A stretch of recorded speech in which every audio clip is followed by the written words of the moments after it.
بسم اللہ الرحمن الرحیم۔ یہ ریڈیو قطر ہے۔ اب آپ محمود احمد سے خبریں سنیے۔ ابتدا میں پیش خدمت ہیں اہم خبروں کی سرخیاں۔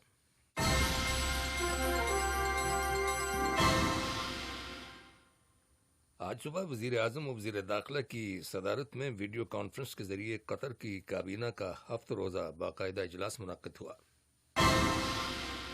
نائب وزیر اعظم و وزیر خارجہ کو جمہوریہ ہنگری کے وزیر خارجہ اور تجارت کی جانب سے ٹیلی فون کال موصول ہوئی ہے۔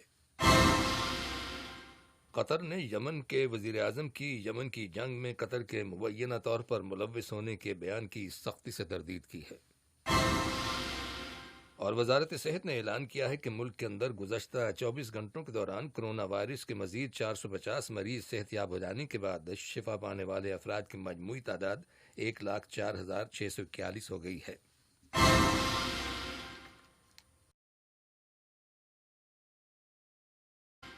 لیجیے اب آپ تفصیل سے خبریں سنیے۔ وزیر اعظم و وزیر داخلہ شیخ خالد بن خلیفہ بن عبدالعزیز آل ثانی کی صدارت میں آج قطر کی کابینہ کا ہفتہ روزہ باقاعدہ اجلاس منعقد ہوا۔ ویڈیو کانفرنس کے ذریعے منعقد کیے گئے اس اجلاس کے دوران کابینہ نے سرکاری اور پرائیویٹ سیکٹرز میں کام کرنے والے ملازمین کی ان کے اداروں میں حاضری میں کمی سے متعلق اپنے فیصلے میں ترمیم کی۔ کابینہ کے فیصلے کے مطابق 80% ملازمین کو اپنے اداروں میں کام کرنے کی اجازت دے دی گئی ہے، جبکہ باقی ملازمین گھروں میں رہتے ہوئے اپنے فرائض انجام دیں گے۔ اس کے علاوہ کابینہ نے اپنے اس فیصلے میں ترمیم کی ہے جس میں ہیلتھ فیسلٹیز میں میڈیکل سروسز کو وقتی طور پر سٹاپ کر دیا گیا تھا۔ اب یہ سروسز 80% مہیا کی جائیں گی، جبکہ ایمرجنسی سروسز حسب معمول بحال رہیں گی۔ بعد میں کابینہ نے آج کے ایجنڈے میں شامل موضوعات پر بحث مکمل کی اور ان کے بارے میں مناسب فیصلے صادر کیے۔ آج نائب وزیر اعظم و وزیر خارجہ شیخ محمد بن عبد الرحمن آل ثانی کو ویڈیو کانفرنس ٹیکنالوجی کے ذریعے جمہوریہ ہنگری کے وزیر خارجہ اور تجارت پیٹر زیجارٹو کی جانب سے ایک کال موصول ہوئی۔ بات چیت کے دوران دو طرفہ تعلقات اور انہیں فروغ دینے کے وسائل کے علاوہ باہمی دلچسپی کے معاملات کے بارے میں تبادلہ خیال کیا گیا۔ نائب وزیر اعظم اور وزیر مملکت برائے دفاعی امور خالد بن محمد العطیہ سے آج صبح امریکہ کی ایئر فورسز کی سینٹرل کمانڈ کے کمانڈر لیفٹیننٹ جنرل گریگری نے ملاقات کی، جس کے دوران دو طرفہ تعلقات اور فوجی شعبے میں تعاون سے متعلق معاملات زیر بحث آئے۔ قطر کے امیری گارڈ کے کمانڈر میجر جنرل حزہ بن خلیل الشہوانی سے آج صبح قطر میں اسلامی جمہوریہ پاکستان کے سفارت خانے کے ڈیفنس اٹیچی کوموڈور ثاقب الیاس نے ملاقات کی۔ بات چیت کے دوران دو طرفہ تعلقات زیر بحث آئے، خاص طور پر فوجی شعبے میں تعاون اور اسے فروغ دینے کے وسائل کے بارے میں تبادلہ خیال کیا گیا۔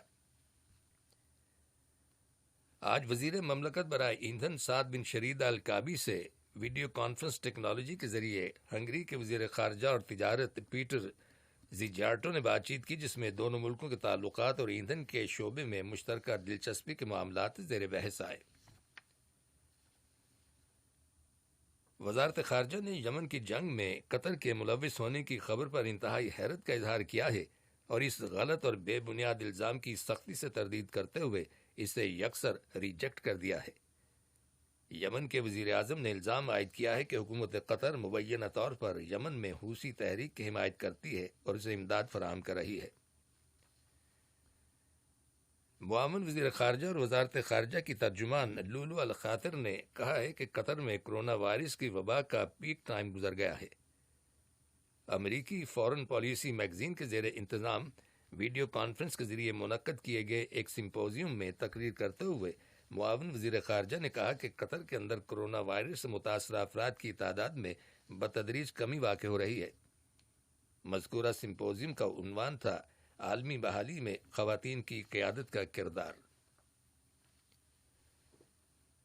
وزارت صحت نے اعلان کیا ہے کہ ملک کے اندر کرونا وائرس کے 441 نئے کیسز رجسٹر کیے گئے ہیں، جبکہ گزشتہ 24 گھنٹوں کے دوران مزید 450 مریضوں کے صحت یاب ہو جانے کے بعد شفا پانے والے افراد کی مجموعی تعداد اب 1,04,641 ہو گئی۔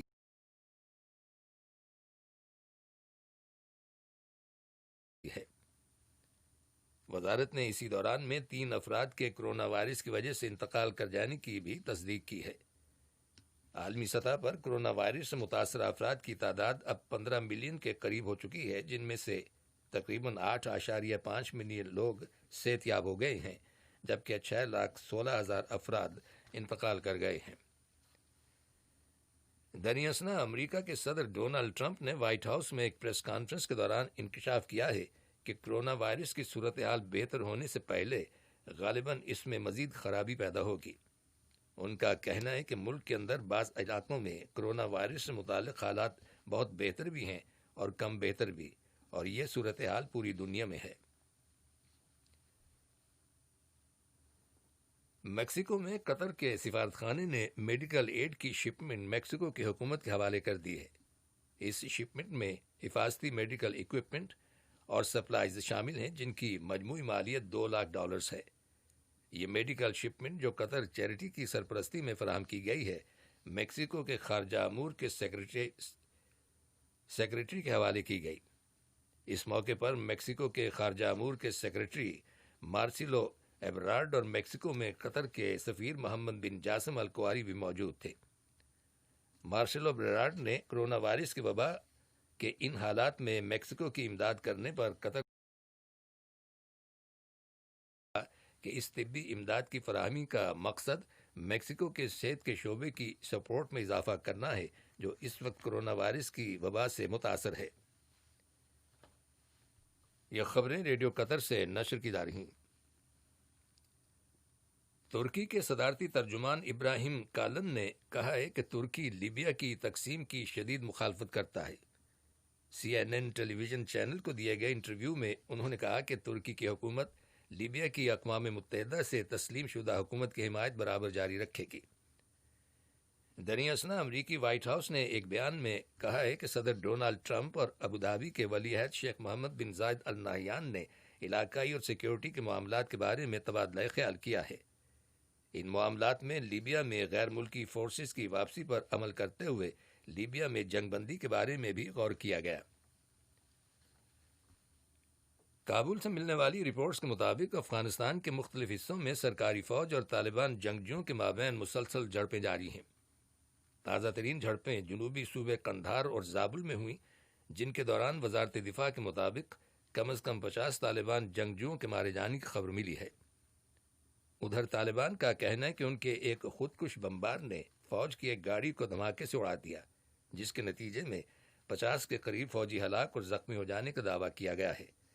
محکمہ دفاع کا کہنا ہے کہ کم از کم 8 فوجی مارے گئے ہیں۔ امریکی حکومت نے چین سے کہا ہے کہ وہ 3 روز کے اندر ہیوسٹن میں اپنا قونصلیٹ بند کر دے۔ امریکی محکمہ خارجہ نے حکومت کے اس فیصلے کی تصدیق کی ہے۔ محکمہ خارجہ کا کہنا ہے کہ یہ فیصلہ امریکی خفیہ معلومات کے تحفظ کے پیش نظر کیا گیا ہے۔ چین کی وزارت خارجہ نے بھی امریکی فیصلے کی تصدیق کرتے ہوئے اس کی سخت مذمت کی ہے اور جوابی کارروائی کرنے کا اشارہ دیا ہے۔ وزارت خارجہ کے ترجمان کا کہنا ہے کہ یہ فیصلہ غلط ہے اور امریکہ کی جانب سے چین کے خلاف اقدامات کی ایک اور مثال ہے۔ ترجمان نے امریکی حکومت سے اس فیصلے کو واپس لینے کی ضرورت پر زور دیا ہے اور کہا ہے کہ واشنگٹن حکومت کو چاہیے کہ وہ چین کو اس معاملے میں جوابی کارروائی کرنے پر مجبور نہ کرے۔ روس کی وزارت خارجہ نے آج ایک بیان جاری کیا ہے جس کے مطابق روس اور ترکی نے لیبیا کے اندر طویل عرصے کے لیے پائیدار جنگ بندی کے قیام کے لیے کی جانے والی کوششوں کو جاری رکھنے پر اتفاق کیا ہے۔ روس، مصر اور متحدہ عرب امارات کے ساتھ ساتھ مشرقی لیبیا میں حکومت مخالف باغی کمانڈر جنرل خلیفہ حفتار کی حمایت کرتا ہے، جن کے جنگجو لیبیا کی عالمی سطح پر تسلیم شدہ حکومت کی فوج کے ساتھ لڑائی جاری رکھے ہوئے ہیں۔ ترکی لیبیا کی حکومت کی حمایت کرتا ہے۔ آخر میں اہم خبروں کی سرخیاں ایک بار پھر سن لیجیے۔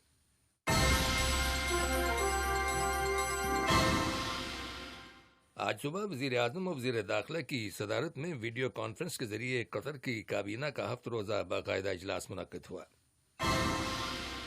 نائب وزیر اعظم اور وزیر خارجہ کو جمہوریہ ہنگری کے وزیر خارجہ اور تجارت کی جانب سے ٹیلی فون کال موصول ہوئی ہے۔ قطر نے یمن کے وزیر اعظم کی یمن کی جنگ میں قطر کے مبینہ طور پر ملوث ہونے کے بیان کی سختی سے تردید کی ہے، اور وزارت صحت نے اعلان کیا ہے کہ ملک کے اندر گزشتہ 24 گھنٹوں کے دوران کرونا وائرس کے مزید 450 مریض صحتیاب ہو جانے کے بعد شفا پانے والے افراد کی مجموعی تعداد 1,04,641 ہو گئی ہے۔ ریڈیو قطر سے خبریں ختم ہوئیں۔